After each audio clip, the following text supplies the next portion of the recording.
Hey, welcome back to the channel where we are building a Minimax 1100r.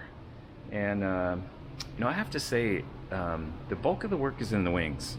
There are so many pieces and parts and steps, and I had kind of forgotten how much work actually goes into a wing. But the good news is approaching the 50% of the wings point, so making really good progress, feel really good about it. Everything is going together extremely well. So you can see I removed all the clamps from here, so these are all done. These are all set up really nice. I removed all the staples that I had in both of those. You can see here everything looks really good on this end. So there was a step that I missed that I got to go back and pick up, and that is right underneath here. Right under here, there should be there's a block that goes under here that attaches this diagonal to this rib. So I've got to go back and pick those 4 up. And the one here, though, the one where the tank goes, is like so close, it's basically a sliver. So I made that.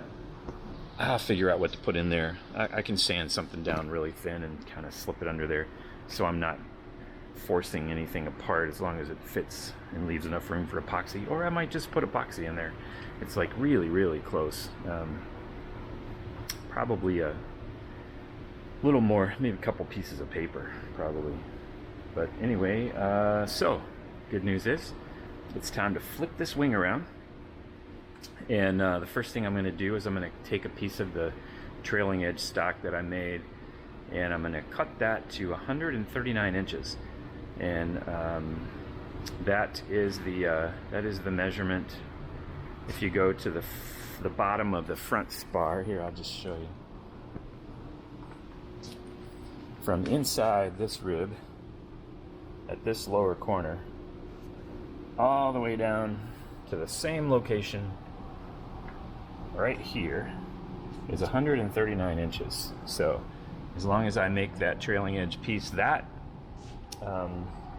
her all squared up to the ribs in the back, make some marks for where the glue goes, we'll be in a really good spot, and we'll get this we'll start getting this trailing edge going. I think the sequence may have been a little bit different than the way I did it. I think the sequence in the plans, the instructions actually say to do that before you slide in the aileron spar. I chose to do that beforehand. Just personal preference, no big deal. As long as you're tracking tracking everything straight and square and doing what you can, you'll I personally, I think you can do it either way, and this way was easier for me. I had better access to everything without having to work around the trailing edge. So yeah, anyway, so I'm gonna get this thing flipped around, and I will and then I'm also gonna cut the trailing edge piece, and we'll get going here. All right, this is going to be really strange, but my audio, something happened. I have a new audio connector for my microphone, and I'm going to have to overdub the rest of these clips because I don't know what happened, but it dropped out on me. But I'm just showing you that I've dropped in the trailing edge against the fence here, and I'm using a square against the fence and against what is the tip rib here. And there's a square line that's already on the tabletop that goes from the fence all the way across here. And what I noticed is that when the wing is sitting on the square line, the proper spacing is by the leading edge of the aileron. It's a 1/16 of an inch. But when you get back to the trailing edge, you can see it's just the flex in the rib, but it's pushing the very tip of that against the line when there really needs to be a 1/16 inch space at the tip, the same way that it is at the root. What this does is it keeps the aileron Anyway, it needs to be parallel. So right there at the trailing edge of the wing where the aileron nose rib starts, it is 1/16 of an inch set back. The tip of the wing is 1/8 inch material. The tip of the aileron is 1/16 inch material. And so that sets it back 1/16 of an inch. So anyway, I wanted to show you that, and what I have to do is I have to actually get some blocks in place to kind of establish these offsets and get everything square, and then I'll be able to actually go to the tip and see if my trailing edge piece that I've got back there, if it's actually too long or not, because my suspicions are that once I get this one set, I'm going to get out to the tip and find that that the tip aileron, I'm saying tip because it's over there, but it's actually the root aileron. The root part of the aileron is probably going to be bowed out, and then if it is, then I'll just have to take a little bit of this material off right here so that I can actually get this one offset 1/16 of an inch in from the line, or from the root rib there, that mahogany. And yeah, so I'll be kind of working on that, getting that set up, making sure this is all established, and then I'll be able to go from there. And I apologize for the audio, but here we go. All right, so you can see where I've got a couple blocks in place now, and I blocked along that square line, and I also put this block along the same square line as the 1/8 inch tip rib there, and then I've just inserted a 1/16 inch piece of plywood in between the block and this end of the aileron, and now I've got the proper 1/16 inch spacing all the way down there. And then when I moved to the tip, it actually turned out exactly like I thought it would. That I needed to take. It's obviously correct right there, but when you get here to the tip, it's actually pushing up against my board. So I have to remove some material at the very end of the trailing edge piece here, and take that trailing edge stock, probably about a pencil width or so will do. It's maybe close to a 1/16 of an inch, maybe a little bit less, and then I'll be able to get that aileron square. So, all right, so this I wanted to show you this miter box that I also got at Rockler here, but I know this is available in multiple places. This was extremely useful when I was building the ribs and cutting all of the members that go in between. I just made some templates, and then I would set them on top of the other 1/4 inch material, just make a couple saw marks at either end, and then I would actually put it in this miter box and saw the parts, which I made them in sets. It actually went extremely well. I know you didn't get to see that part, but anyway, I highly recommend one of these for this build if you don't already own one. But what I'm going to do is take and cut this piece off. I'll use the miter box and take. I think I've determined that it's just a little more than a 1/16 of an inch off the end of this. I'm sorry, just a little bit less than a 1/16 of an inch, and that's going to come out just about right. So I really wish you could hear what I'm actually saying here, because I probably said some pretty brilliant things, but anyway, I'm just messing around. All right, so we'll see what's next here. So now I've got everything properly blocked in place. I've got the necessary spacing for this root rib here, so that everything is set up the way it should be. And then I've also blocked in the trailing edge piece against the fence to keep it nice and straight. And I've got everything set up and established. All I have to do is kind of drop in some wax paper and once I put that underneath all of these different glue joints, we'll be all set. And then I'm also showing you that I have a little bit of a gap in a couple of spots where I'll just be using a little bit of the same material that the ribs are made out of, and just sanding down little sections, and I'll slide them in these slots as I'm epoxying. So the majority of them fell right into place, but these in particular are going to need just a little bit of help. So, all right, in this section, I've actually got the square 16th inch plywood that makes the this goes on the top and the bottom of the trailing edge, and on the rib it actually goes, and you rotate it to where it's actually a diamond shape.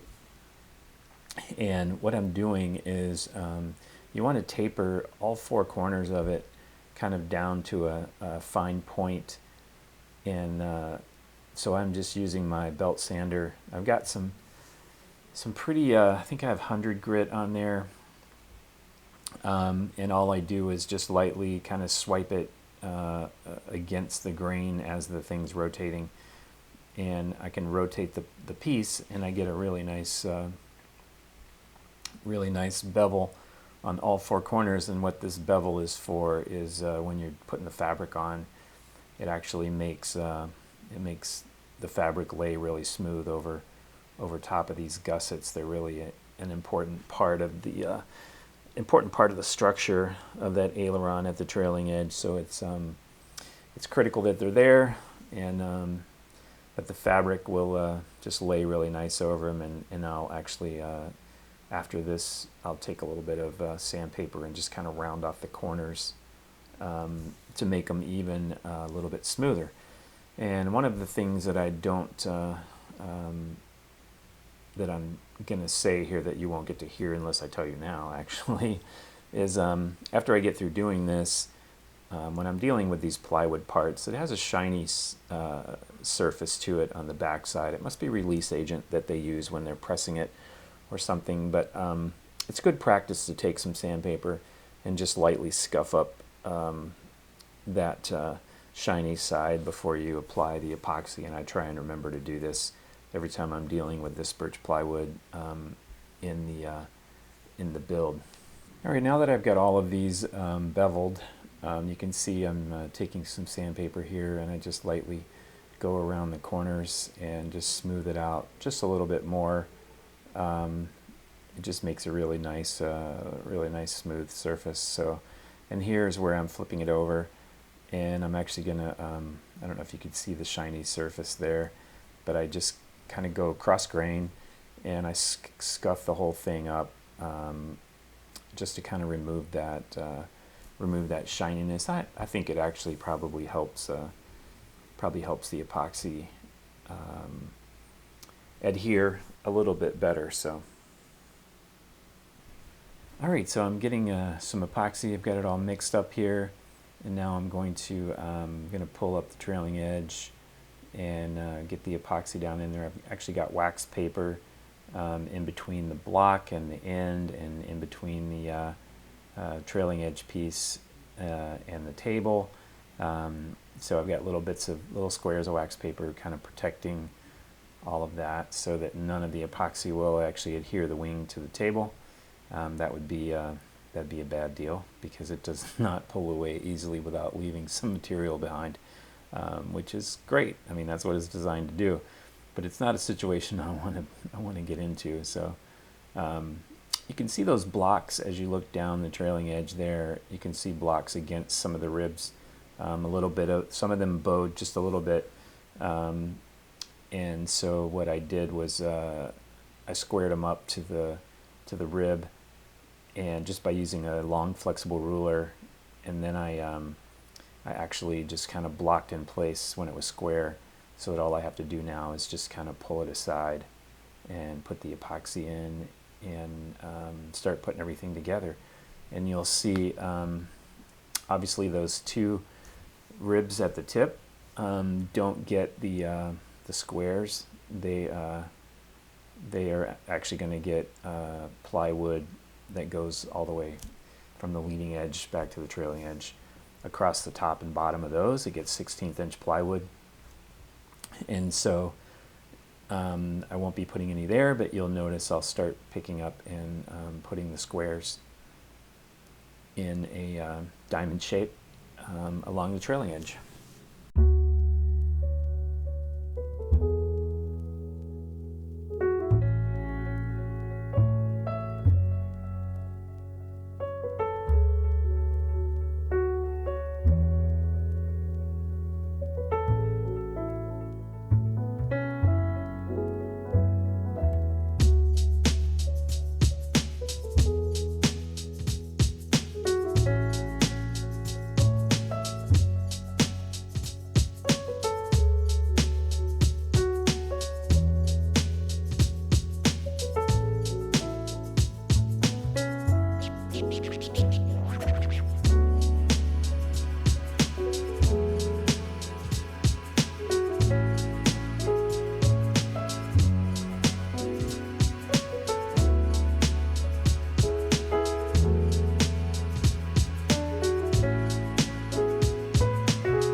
See, everything is in place there, and I just wanted to say, if you're not a subscriber, I invite you to subscribe and follow along. Again, I'm sorry about the audio. I'll get that corrected, and as always, I will catch you later.